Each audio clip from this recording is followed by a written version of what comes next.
जय श्री राम। ये कहानी है एक किसान और उसकी पत्नी की, राम गोपाल की।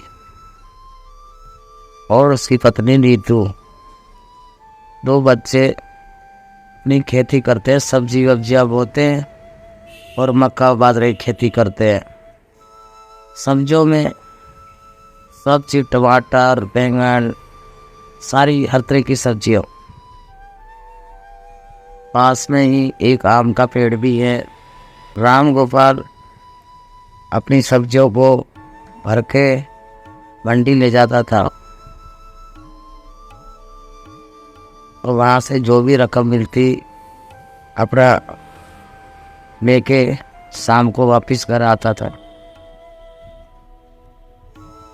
और उनकी बगिया में तरह तरह के फूल, सब कुछ बो रखा था। फूलों की खुशबू देख कर हरी सब्जियाँ। एक दिन रात को पूर्णमासी को उस बगिया में फूलों की खुशबू सुन के और चार परियां आकाश मार्ग से उतरी और बोली, बहन देख कैसी फूलों की खुशबू है। और उस बगिया में फूलों को देखने लगी।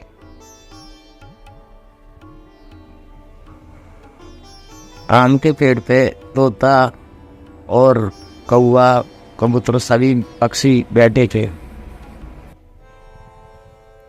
और तोता ने बोला, परी बहन, आप हम सबको आवाज़ दीजिए, हम भी आपस में बतला सके, बातचीत कर सके। और तोता की बात सुन के परियों ने हंस के बोला, चलो तो मैं आवाज़ देती हूँ, 1.25 घंटा के लिए तुम सब भी आपस में बतलाओ। और उनको आशीर्वाद दिया। परियां बोली, हम तो रोज शाम को यहाँ घूमने आएंगी। यहाँ बाग बगीचा बहुत ही सुंदर है, पास में नदी है,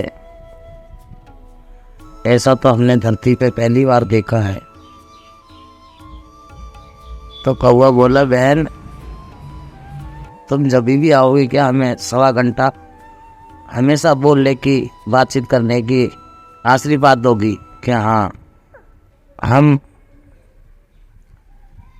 इस आम के पेड़ के नीचे, यहाँ फूलों की खुशबू अच्छी है, हम चारों नाच करेंगी और तुम भी हमारे संग सब नाच करना और आपस में खूब बतलाना।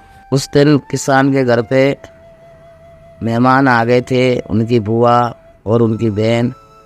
तो किसान बोला, रीतू तुम भोजन वोजन की तैयारी करो, मैं खेत पे जाके हरी सब्जियां ले आऊँगा और मैं वहाँ टोकरा वोकरा भी भूल गया, वो भी लेके आ जाऊँगा। तो रीतू बोली, ठीक है जी। उन चारों परिया देवियाँ ने जो तोता और कौवा को और मोरों को आशीर्वाद दी 1.25 घंटे का नाचने का, वो तो फेंके। और किसान खेत की तरफ जा रहा था। रात को 8 बज गए। वहाँ चारों परियां नाच रही और मोर, तोता सब उनके संग नाच रहे।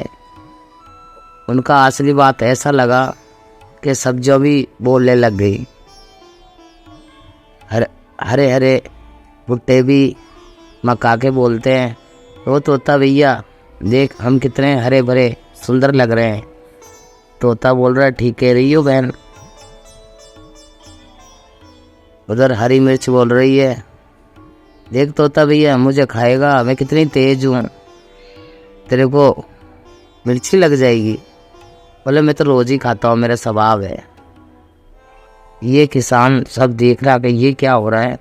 ये 4 दीवियाँ सी नाच रही है, उनके संग तोता, मोर, कौवा सब नाच रहे हैं, सब्जियां आपस में बोल रही।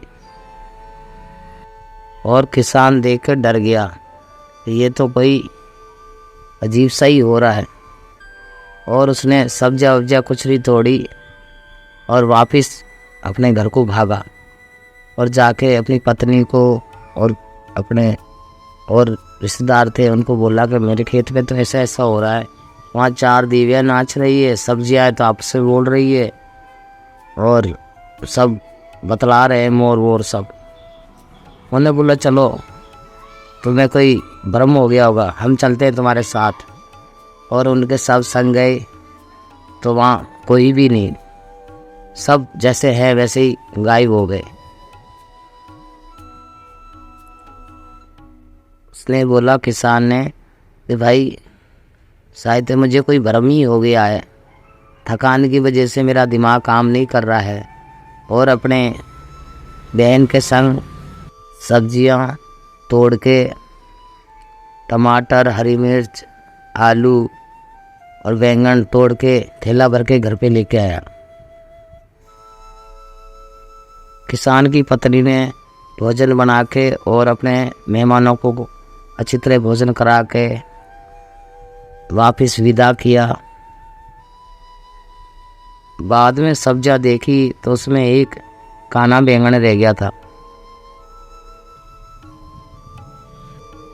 किसान फिर सुबह अपनी गाय को चारा वारा डाल के और अपने खेतों की ओर निकला।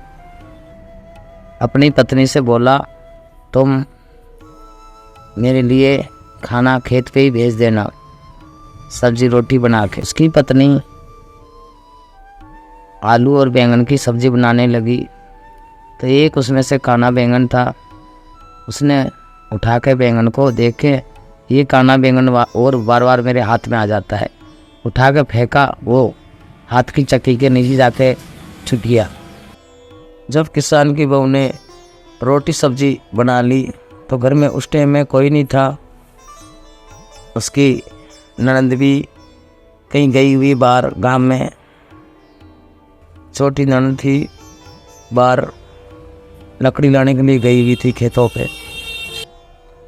अब वो गुस्सा में आके बोले रोटी किसके पास, किसके संग भेजूं खेत पे।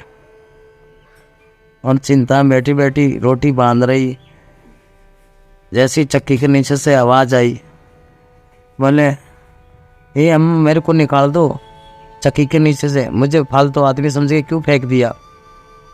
तो चारों कोनों की तरफ देखा किसान की बहू ने, बोले कौन बोल रहा है, यहाँ कोई घर में है नहीं। तो बोले मैं बोल रहा हूँ काना बैंगन। बोले काना बैंगन कि तू कहाँ है, कि मैं चक्की के नीचे, जो तुमने फेंका मैं चक्की के नीचे फंस गया हूँ, मुझे निकालो, मैं रोटी लेके आ जाऊँगा, बाबा को रोटी लेके आ जाऊँगा खेत पे। उनने जल्दी से उसे बाहर निकाला। उन्हें बोला तो जो मैं चिंता कर रही थी तेने सारी सुन ली बात कि हाँ, और मैं ये काम रोटी देने का कर सकता हूँ, क्योंकि हमें पर ये बहनों का आशीर्वाद मिला हुआ है। वो हमारे पे से आशीर्वाद हटाना भूल गई, हर रोज़ आएगी। जैसे बाबा खेत पर आए थे पर यहाँ चली गई थी और हम पे से आशीर्वाद हटाना भूल गई, इसलिए मेरे को काम करने की शक्ति है, तो मेरा भरोसा करो, ये रोटी मेरे बांध दो और मैं ले जाऊंगा। उन्होंने कहा ठीक है भाई। उनने कपड़ा में बांध के और बैंगन तेजी से हवा में उड़ता हुआ खेत पे गया और जाके खेत की पाल पे बैठ के बोला बाबा मैं तुम्हारे लिए रोटी लेके आया हूँ। किसान भी डर गया, चारों तरफ देखे कौन बोल रहा है, यहाँ तो कोई इंसान दिख नहीं रहा है। बैंगन बोला डरो मत, मैं हूँ काना बैंगन, ये लो तुम्हारी रोटी, घर से लेके आया हूँ। जब आके उसने रोटी ली गई, भाई तू बोलता है कि हाँ मैं बोलता हूँ, जो तुमने उस दिन चमत्कार देखा था ना, उन्हीं का आशीर्वाद हमें मिला हुआ है। तो बहुत बढ़िया बात है। फिर तो किसान ने रोटी खाई कि आज से तो हमारे साथ चलियो, फिर हमें सब्जियाँ ले जाता हूँ, रास्ते में चोर बदमाशों को बहुत डर रहता है, मेरी सब्जियाँ लूटने का डर रहता, तो हमारे संग चलियो। कि हाँ बाबा चिंता मत करो, मैं तुम्हारे संग चलूँगा। किसान काना बैंगन को लेके कंधे पे लटका के शाम को घर आया। बोला ये तो हमारे बहुत ही बढ़िया काम करता है छुटकियों में, और इसे अब मैं अपने संग ले जाऊंगा गाड़ी में बिठा के। और काना बैंगन संग में था और बैलगाड़ी पे अपनी सब्जियां भर के मंडी जा रहा था। बीच में 2 चोर मिले और उसकी गाड़ी रुकवा के बोले, गाड़ी रोको, क्या है इसमें? कि कुछ नहीं भाई, हरी सब्जियां, के जो भी है ऐसे वैसे हमें दो। और लड़ाई करने लगे किसान से। काना बेगम ने बोला, चिंता मत करो, अब देखो मैं कैसे इन्हें मार बजाता हूँ। और बैंगन ने उछल के और उनके सिर में खूब कूद के उनके सिर में लगे, तो बोल की तरह लगे बैंगन कूद के। और वो चोर हैरान हो गए कि ये बैंगन है, तेरी सब्जियां है, क्या है? और हैरान हो गए, चोर भाग गए। और किसान हंसा बड़ी जोर से, बोले भाई तेने तो बहुत बढ़िया करा। बाजार से सब्जियां डाल के फिर वो अपना बैंगन को लेके वापिस घर को आए।